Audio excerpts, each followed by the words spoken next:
Welcome to the Rational Review. I'm your host, LeMay. Let's get into it. So you don't think we should change the federal minimum wage of $7.25 an hour? No, sir. Okay. Right now in America, we have over 22 million workers who are making less than $15 an hour, and nearly 40 million people in our country earning less than $17 an hour. Shamefully, the federal minimum wage, despite the efforts of myself and other people here, have not been raised since 2009 and remains an unbelievable $7.25 an hour. Will you work with those of us who want to raise the federal minimum wage to a living wage to take millions of Americans out of poverty? Senator, I believe that the minimum wage is more of a statewide and regional issue. So you don't think we should? So this is January 16th of this year, and we're still talking about minimum wage. You know, we need to do more than just raising minimum wage. It's a bigger problem than raising minimum wage, because every time we do, companies just raise their prices, we get inflation. So we need to change it. We need to change it to something else. There's a rule that we're going to look at in a second here that I looked up that kind of will help us figure out what minimum wage should be. All right, so this one's from December of last year, after Trump was elected president. The federal minimum wage has been $7.25 since 2009. There are 20 states that still have the federal minimum wage at $7.25, and I actually have a map. 19 of these states actually voted for you, sir. Mm-hmm. And you can see it right here. I don't know if you remember this, but during the debate in 2020, I asked you if you would raise the minimum wage. You said you would consider it.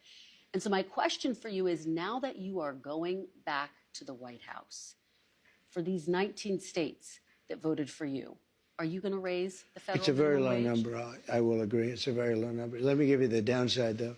Yeah. In California, they raised it up to a very high number, and your restaurants are going out of business all over the place. The population is shrinking. It's had a very negative impact. But there is a level at which you could do it, absolutely. Yeah. What is that level? I don't know. I mean, I really don't know. See that? Even the new president does not know what to do about minimum wage and making a fair living wage. So we got an idea in this video that some of you might like, some of you might not like, but we'll see what you think after we finish this one. I can say this. You have a lot of businesses that are open and thriving because of the lower minimum wage. If you raise it too much, and you understand this, if California went crazy, they went crazy. And people, the restaurants are closing all over. Many more people are hurt. So I hear you saying, similarly to sort of what you said in 2020, will you consider, is this something you're going to look at? I'd want to speak to the governors. And the other thing that's very complicated about minimum wages is places are so different. Mississippi and Alabama and great places are very different than New York or California. I mean, in terms of the cost of living and other things.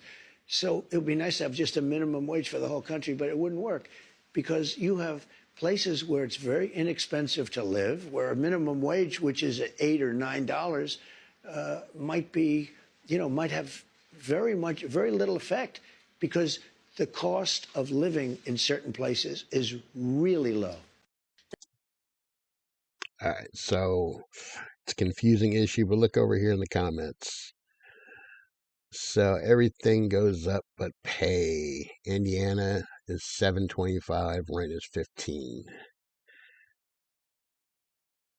There's a concept of what to do. Minimum wage in New Zealand, $23.15. It's called caring about your people. He has no idea. When I visited California, the restaurants were packed. He only has concepts of answers. In Cali, I worked 3 jobs. Either way, we're struggling, but $7 is inhumane. Definitely have to agree with him on this. All right, so there's a rule that I heard growing up, the 50-30-20 rule. So I looked it up. A common guideline is to allocate no more than 30% of your gross income to housing, which is rent or mortgage payments. This should also include any associated costs like property taxes, HOA fees, renter's insurance, and utilities if you are renting. I looked this up a couple of places, and you'd like even Chase Bank. How much should your income? How much of your income should go to rent? And hey, look, the 30% rule. The 30% rule is a general guideline that renters can follow, but they should also take into account other expenses and factors. For instance, if you have credit card debt or student loans to pay off, consider finding an apartment with a rent below 30% of your monthly income so you can put more of your budget toward reducing your debt. That was this part right here. And it's like, come on. We can't just go find a place that's cheaper when we're renting. You can get what you can get, and that's about it. You can't really go cheaper in a lot, and so especially if you're working, at a minimum wage job. You don't really have a lot of options. So I looked Contra Costa rent average. So the average rent in Contra Costa, this is just an example. One of many. I'm sure we can do this for lots of counties, and it would come up the same way, or it's going to come out how I think it's going to come out, which is that we're not getting paid enough. The average rent in Contra Costa County, California, is $2,800 per month. This is significantly higher than the national average of $2,000. Rents in Contra Costa County were recently seen as low as $1,050 per month, according to Rent Cafe, which I believe the $1,050 per month for a one bedroom. So, okay, so let me write these down. So we got average. So we should do national average, which is 2,000. Okay, and then the average of 1,050 for Contra Costa. All right, let's go see how much utilities are in Contra Costa. In Contra Costa County, utilities costs can vary, but on average, residential customers spend around $258 per month on electricity. Okay, let's add 258. 258 to that. We can assume that it's probably close to average, right? If we were going to add it to the other one. So 2005 plus 258.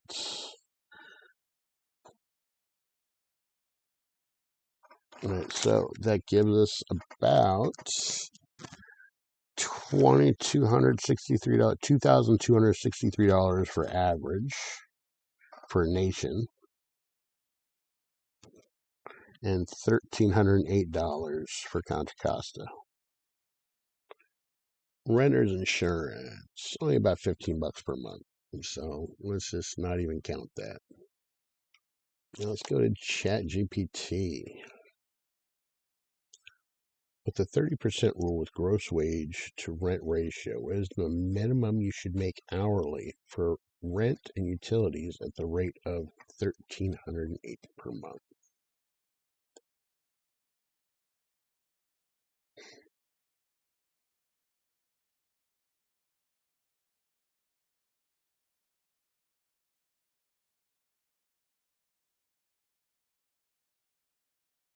Look at that. Look at that. Total monthly gross income for a 40-hour work week, you should be getting paid $25.17.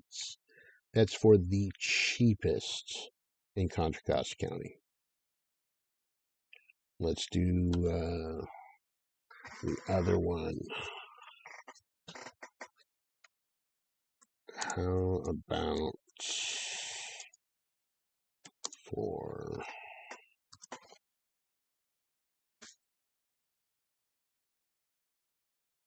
$2,263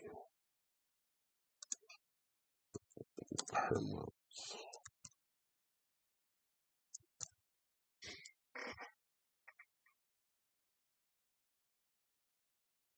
Ooh, look at that. Minimum wage on average for the nation should be at $43.56 an hour. Oh my goodness. Whereas just in Contra Costa, you need 25.17. Okay, so let's go look up Contra Costa. Here's Contra Costa. The minimum wage is $16.50. And how much did they say? 25. So they're underpaying their workers like almost $10 an hour just to have them where they're supposed to be for minimum wage.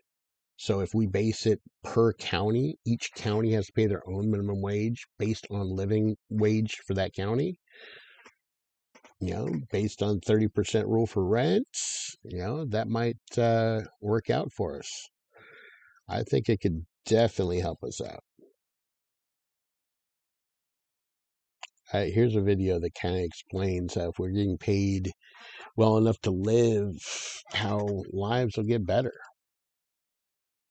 Photo of a Seattle CEO who introduced a minimum salary of $70,000 for everybody in his company, and this included all 120 members of his team at the time, including janitorial workers as well as entry-level members. And this was not an easy feat for him to accomplish at the time, since he had to take a pay cut of almost $1 million. And all of this was completely voluntary, since he read a study at the time that showed that making at least $70,000 was good for a person's mental health. And this made a person's life a lot easier, since at this salary level, that person didn't have to worry about money anymore. And what's really interesting is that this move significantly increased the life quality of his team members. For example, before the $70,000 minimum wage, his team members were having 0 to 2 babies every single year. However, that number shot up to 10 babies every single year after this policy change. In addition to this, before the change, only 1% of his team members was able to afford a mortgage. However, now more than 10% of the company is able to own their own home. And this also meant that more than 75% of his staff was able to pay off any debt. And this man is considered by many to be the best CEO in America, and his company is still doing very well even today. You see, I bet he's got some mad loyalty. His workers don't want to go nowhere. But out of the goodness of his heart, he did. But it just goes to show, how everybody did better in the company. If you pay people, at least a living wage, where a 40-hour week job is enough to pay, your bills properly the way it's supposed to. We got to move to the 50, is it 50, 30, 20?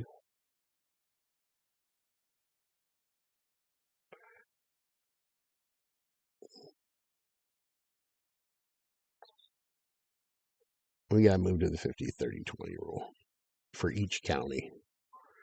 Because then, the companies in that county will be paying accordingly to the living wage, which is how it should be, I think. What do y'all think? Please give me a like, subscribe, let me know your thoughts. Thanks for coming. See you next time.